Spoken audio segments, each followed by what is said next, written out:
Hello students, welcome to chemistry online classes of Sri Guru College. You have completed two topics in chemistry, namely haloalkenes and haloarenes and electrochemistry. Now it is the turn of third chapter from the physical chemistry, namely chemical kinetics.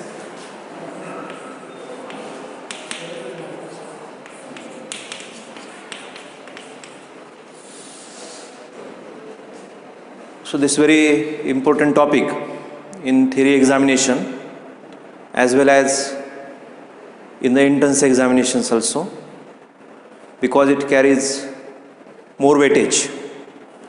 If we talk about our PU board theory examination, there is one question in part A which carries 1 mark. In part B also there is one question which carries 2 marks, and in part D4 it carries 5 marks. So this chemical kinetics in the theory examination carries 8 marks. In various entrance examinations, if we talk about KCET examination, around 3 questions will be asked on this part. In NEET, there will be one question.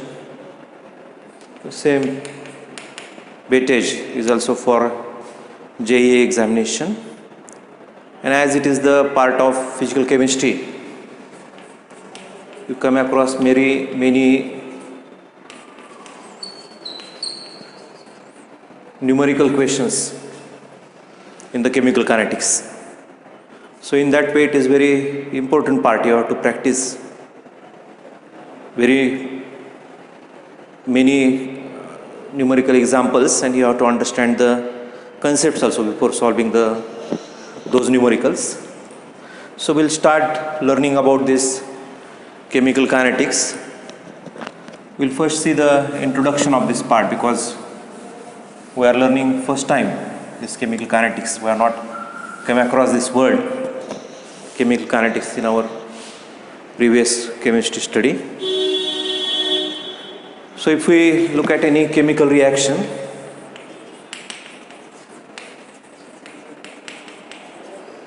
and if we study the chemical reaction, that's what we do in chemistry.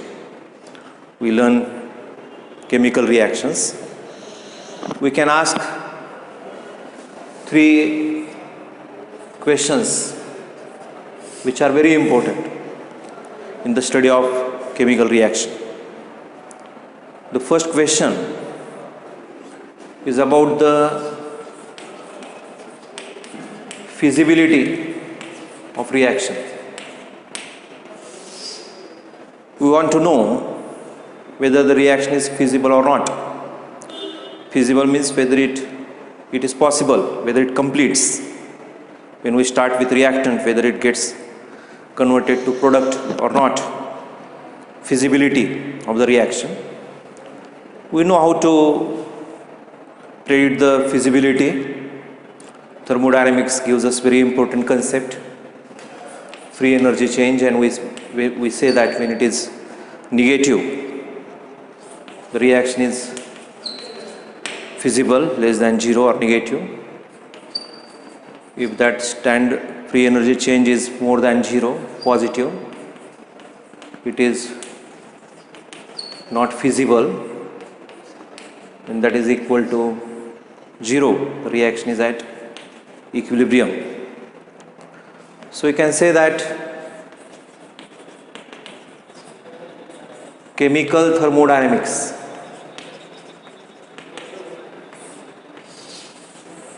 answers this question of feasibility of reaction, which is very important aspect in chemistry.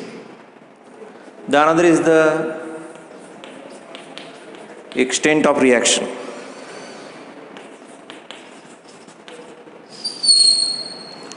We know that reactant gets converted to product, but what is the amount of reactant getting converted into product? This is predicted by these two terms. We call it as QC, which is the concentration coefficient, and this is equilibrium constant. And we know that if equilibrium constant is greater than the concentration coefficient, then that reaction takes place in forward direction. If that concentration coefficient is greater than equilibrium constant, the reaction takes place in reverse direction from product to reactant site.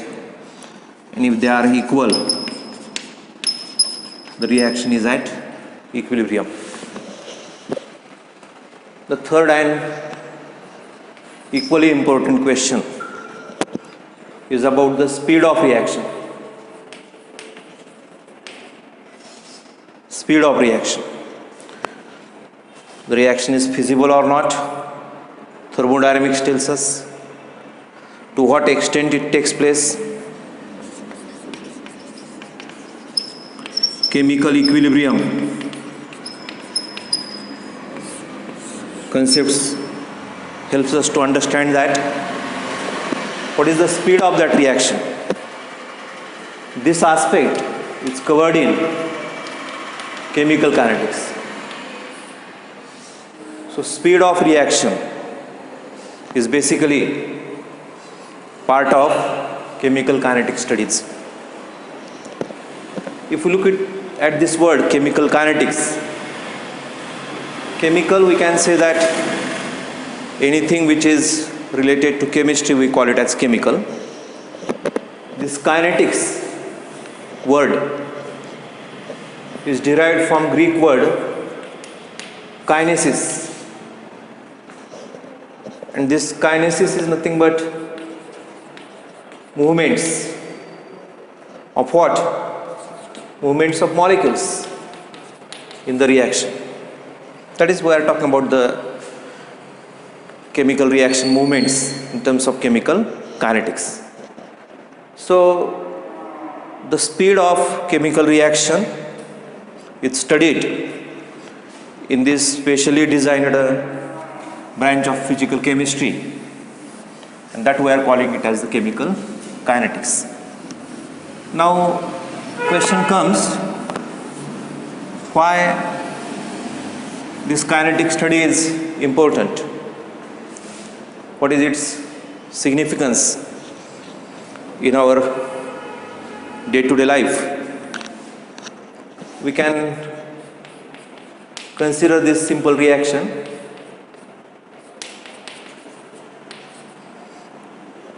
This is the manufacture of ammonia by Haber's process.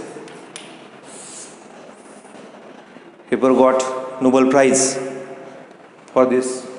Seems to be simple reaction. But why this reaction is important? Because this ammonia is the important component of fertilizer. And we know that agricultural production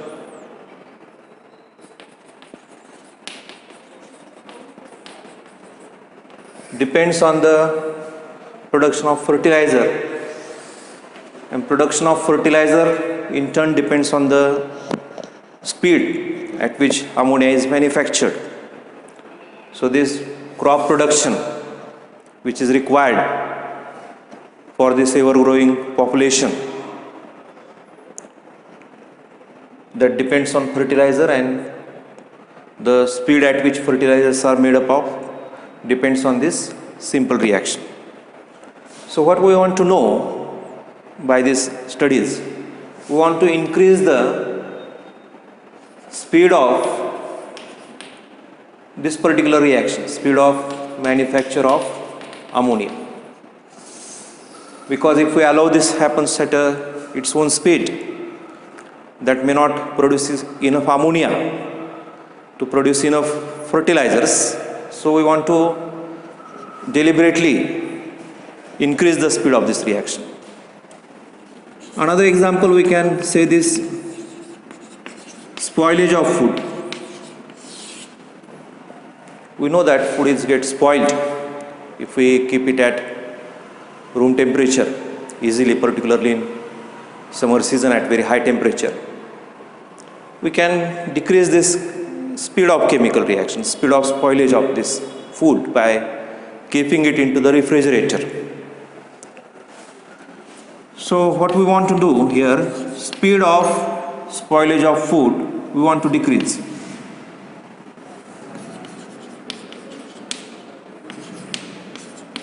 So this control of speed is very important in chemical reaction. And if we want to control the speed, we must know what the speed is, what is the speed of reaction, and that is studied in chemical kinetics. So we can say that this is a very important branch in physical chemistry which we are going to learn now.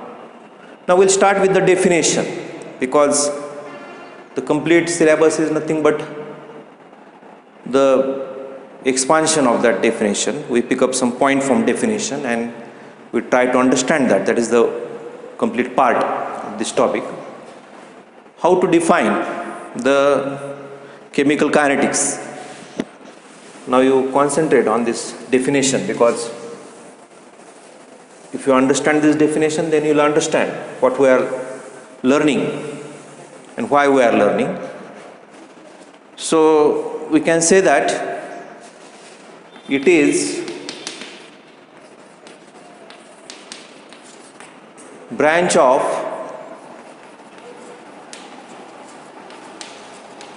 physical chemistry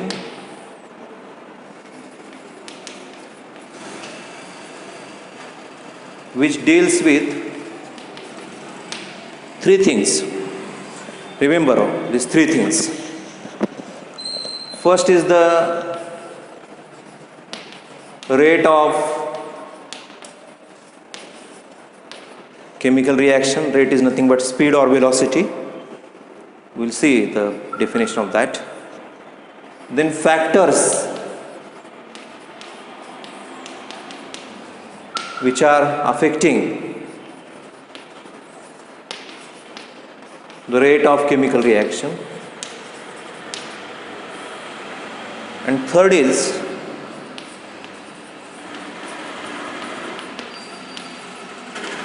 mechanism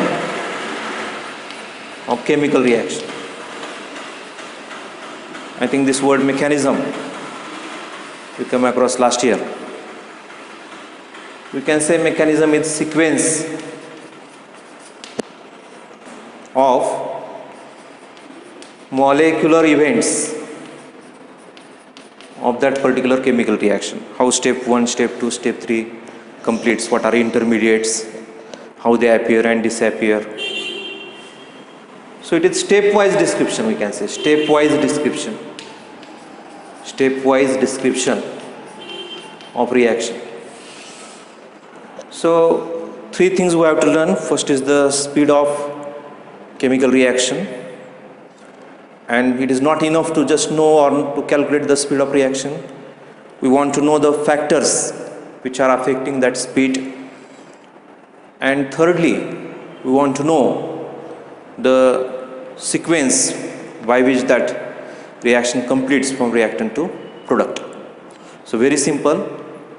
Chemical kinetics is the branch of physical chemistry which deals with rate of chemical reaction, factors affecting rate of chemical reaction, and the mechanism of the chemical reaction. So complete syllabus initially will deal with this rate of chemical reaction, then we learn about the factors, and in between we'll learn about the mechanism. Now we'll start with the first aspect of this definition called as rate of chemical reaction, or just we call it as rate of reaction. the rate, also called as speed, also called as velocity of the reaction. So we can say speed or velocity or rate of reaction. Yes, very important to understand this concept. We know these two words, speed and velocity. We apply it to in physics also. We say that the speed of vehicle, if you want to know, you should know the two things. One is the distance traveled by that vehicle and the time required for traveling that distance. Speed is directly proportional to distance traveled if time period is constant, or speed is inversely proportional to time if distance covered is same. For example, there is one vehicle which travels from point A to point B, and say that this distance is 50 kilometer, and if it travels in 1 hour, we say that speed is 50 kilometer per hour. So these two parameters are needed, distance traveled and the time taken. Now we can say speed, or we call it as rate now. That is the word which we'll use here in chemical kinetics, rate of reaction.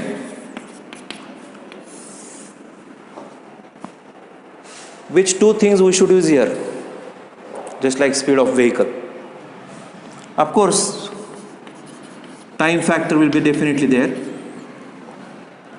because in this measurement, time is crucial. We cannot imagine speed without mentioning the time for which that distance traveled already took place in speed of vehicle. So this time taken is one aspect. Another aspect is the change in concentration of reactant or product. So look at that definition. The rate of reaction is the change in concentration of either reactant or product. Reactant, starting substance. Product, final substance. Change in concentration of the reactant or product per unit time. That's how we can define it. You can just compare the two formula and you'll understand how we have just converted this definition of speed of vehicle to the speed of reaction. So very simple definition of rate of reaction we have. It is the change in concentration of reactant or product per unit time. It's called as the rate of reaction. Now when we talk about this change in concentration,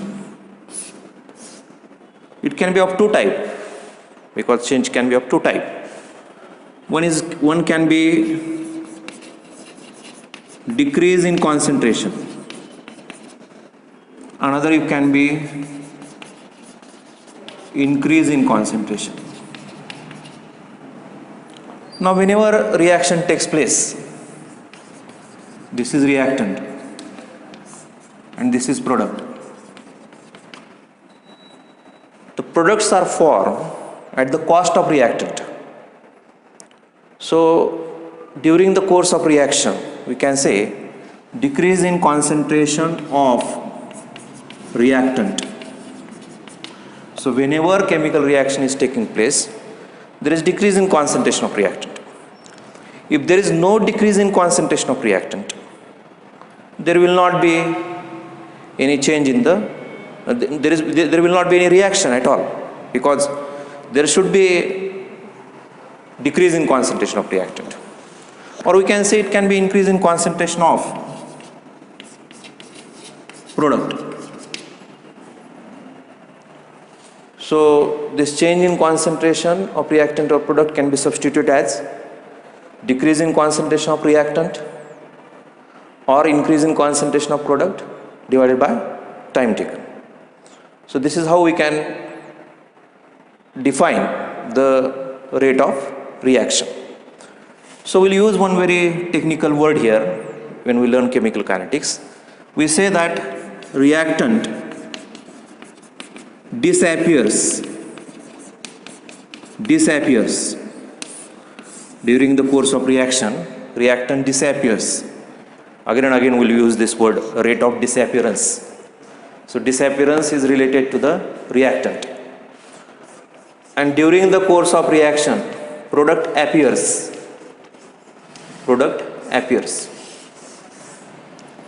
So when we calculate the rate of reaction, whether we should consider the disappearance of reactant or appearance of product, the answer is you can take any one. That doesn't matter, because here we have written reactant or product. We'll take the example and we'll try to understand this, because this is very important to know how to calculate the rate of reaction. I will take one hypothetical example of reaction and we'll try to understand how the rate of reaction is studied, because all these are the experimental things. We have here one reactant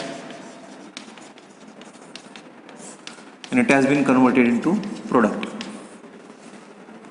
I will start this reaction. We call it as t is equal to 0 minute. We have started this reaction by taking the concentration of reactant 1 mole per liter. Product are not present at that particular time, so it can be 0 mole per liter.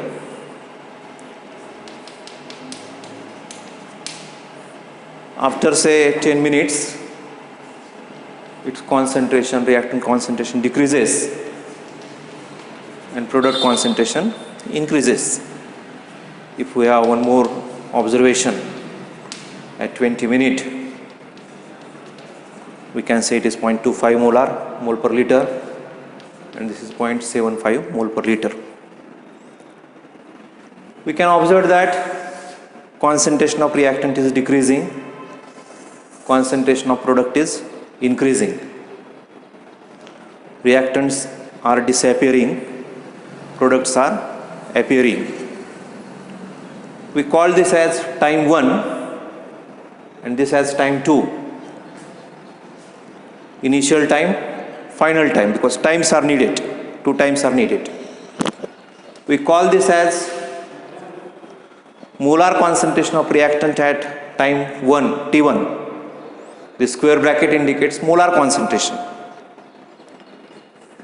This R2 square bracket is nothing but molar concentration of reactant at time T2.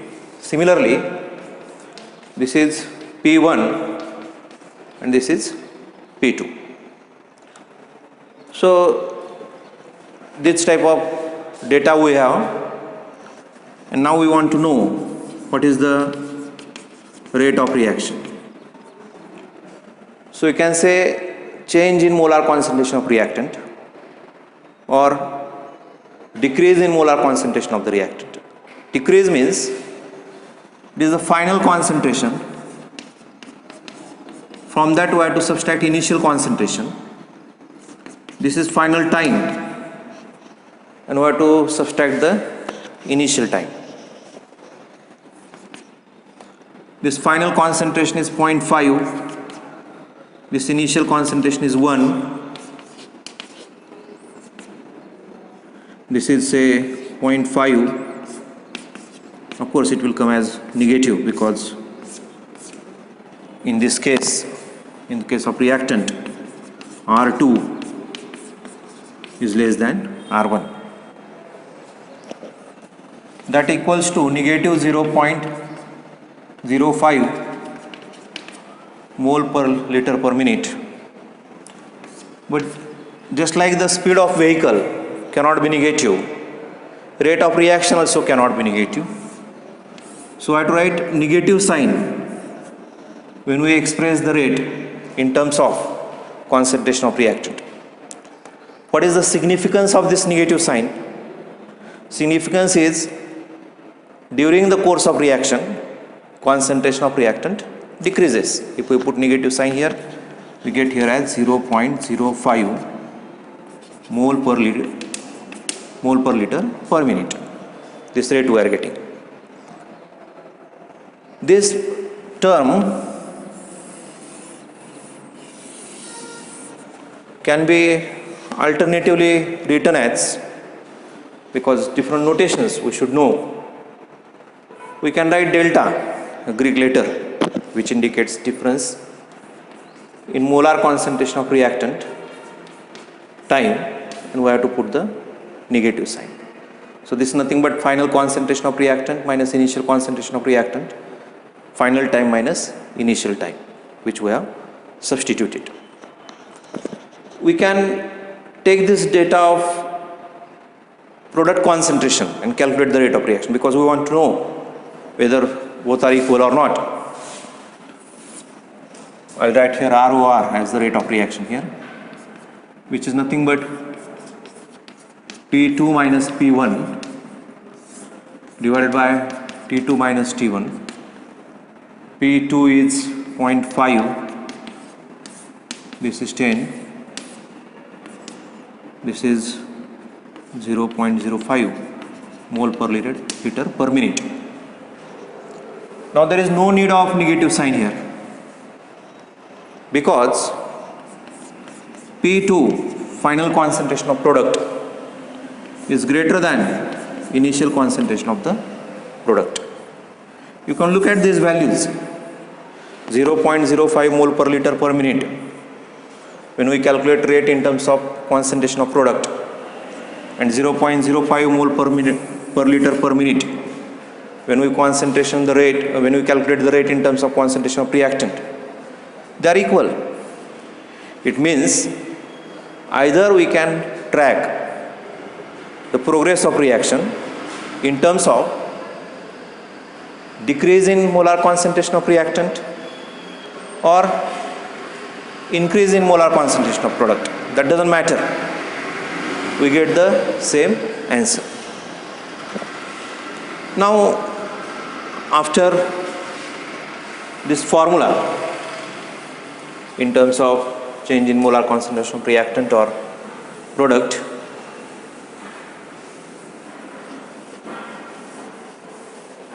we'll consider the difference in time.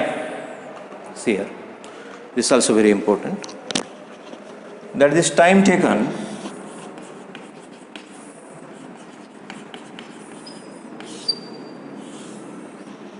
it can be of two types. One is this time interval is large, more time interval, and another is very small time interval.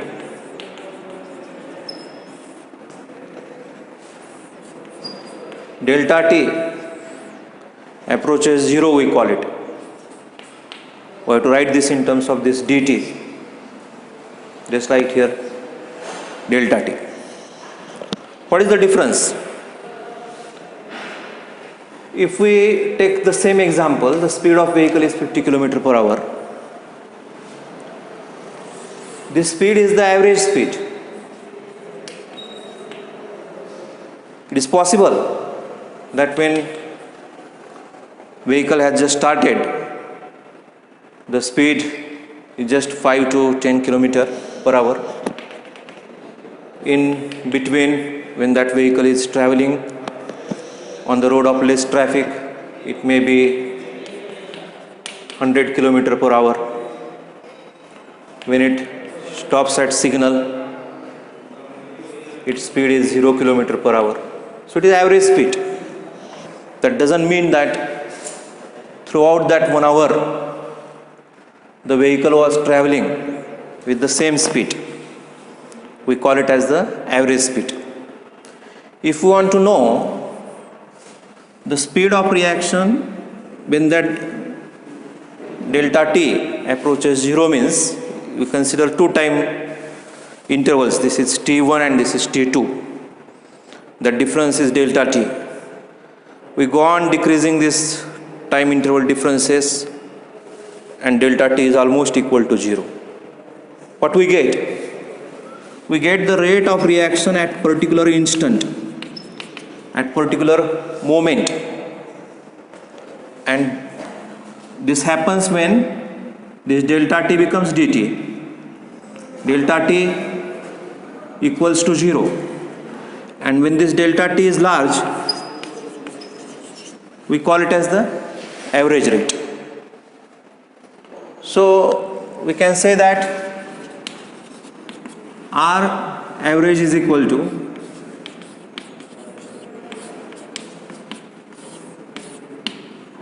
this with negative sign, and this is dr by dt with negative sign. Difference here is time interval is large, time interval is smaller. Average rate of reaction is at particular instant, or rate of reaction at particular moment. How these two can be calculated? Of course, this we can calculate by experimentally. Just now I have given the example of data, different time interval, different concentration of reactant. This is to be calculated graphically. We have to plot the graph, and on that graph the rate of reaction at particular moment can be traced. This is how the two concepts are there. So I will just plot the graph here, and we will come to know how this average rate and rate at particular moment is we can differentiate. Look at that first graph, because there are many questions in exemplar book of NCERT on this graphical representation, so you should know how to read this graph. This is on the y-axis and this on the x-axis. Here we calculate the molar concentration of reactant. Unit is mole per liter, increases in this direction. Here is time, is minute, increases in this direction. And this is how the graph looks like. Molar concentration of reactant decreases as time passes. We already know it. Reactant disappears. Why reactant disappears? Because products are formed at the cost of reactant. If the concentration of reactant is remaining same, parallel to time axis, it means reaction is not taking place. If reaction has to take place, concentration of reactant has to be reduced over course of time. We have these two time different intervals. Say this is T1. We call this as initial time and initial concentration of reactant. This is T2 and this is the final concentration of the reactant at time T2. We can make out from this graph value of R2 is less than R1 because this is increasing in this direction. That's what we call it as reactant disappears. So this average rate is equal to negative delta molar concentration of reactant and delta T, which is nothing but final concentration, initial concentration divided by final time, initial time. This is the way in which average rate can be calculated graphically. We have another method without graph by substituting this in formula by taking the data. Now if we want to know rate of reaction at a particular instant, at particular moment, say we have selected this moment,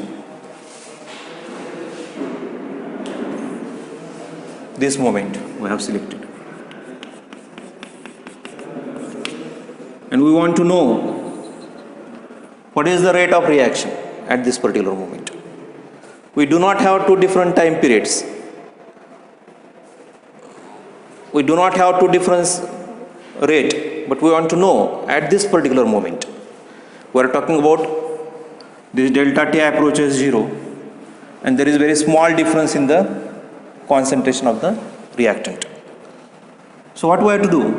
We have to draw the tangent to this particular graph, and we have to create this angle here, and we can say that the slope of this graph,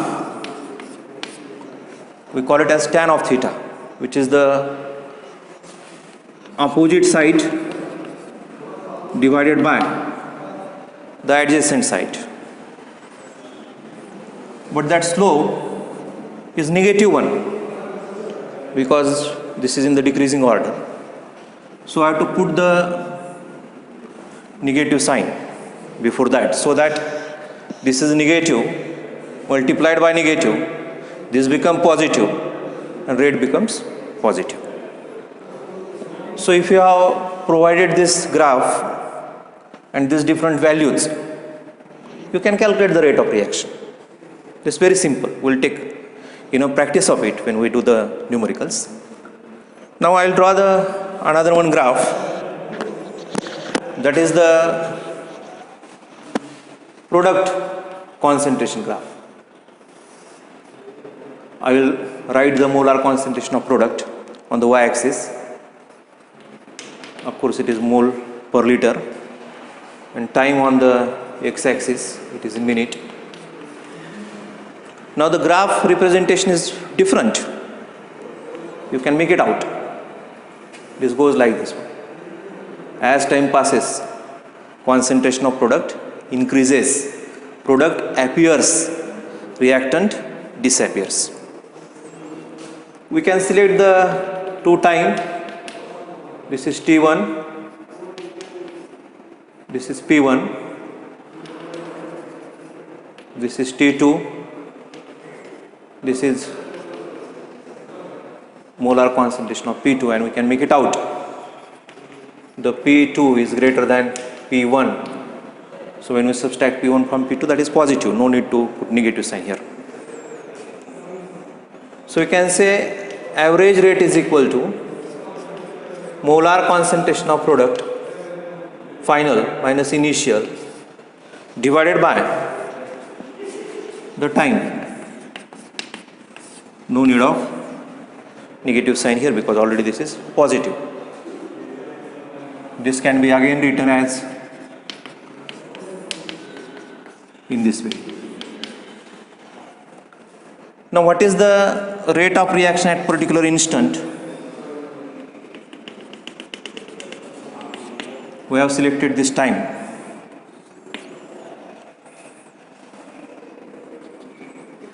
What happens to at that time? dt becomes, delta t becomes equal to 0. We can again draw one tangent here. We can create angle on this curve. This tan of theta is nothing but opposite side minus adjacent side, and we can say rate of a particular instant, which is dp by dt, is equal to slope. No need to write negative sign here because slope is already positive because products are appearing. So you should be able to read this graph, what data is provided, how to substitute that data in a particular formula to get the correct value of the rate of reaction. Now what will be the unit of rate of reaction? What will be the unit of rate of reaction? If you know the formula and if you understood this description, you know the correct unit. We can say that rate of reaction, unit of rate of reaction, if it is molar concentration, mole per liter, this we talk about change in molar concentration, either reactant or product, and this is per time, this factor divided by time factor. Then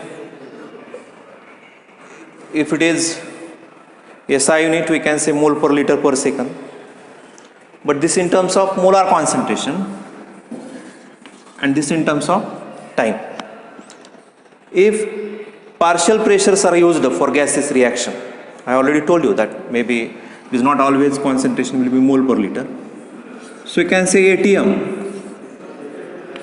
and per time. In this way we can express this. ATM is nothing but the unit of pressure. It can be bar per time, ATM per time, like that. So one part is concentration part, another part is the time part, and the unit contains both of these factors. Now what is the difference between these two types of units? We can say PV is equal to nRT for gaseous system if it is ideal. P is equal to N by V RT. dP by dt, or we can say first P is equal to, this N by V is the concentration, molar concentration, CRT, dP by dt, change in pressure by change in time, dC by dt, change in concentration by change in time, into RT. R and T are constant. That's why we are not differentiating it. So this is ATM per time is equal to mole per liter per time, and this is RT factor. So this is the relation between the change in concentration for gaseous system, change in concentration when it is expressed in mole per liter per time, and it is to be multiplied by R is universal gas constant and T is the temperature in the absolute scale. So in the next class we'll come to know how to represent this rate of reaction, but as we have to solve numericals, I request you have to be with your notebook and calculator, simple calculator, as they are allowed in theory examination, so that we can calculate this part thoroughly. Thank you for watching.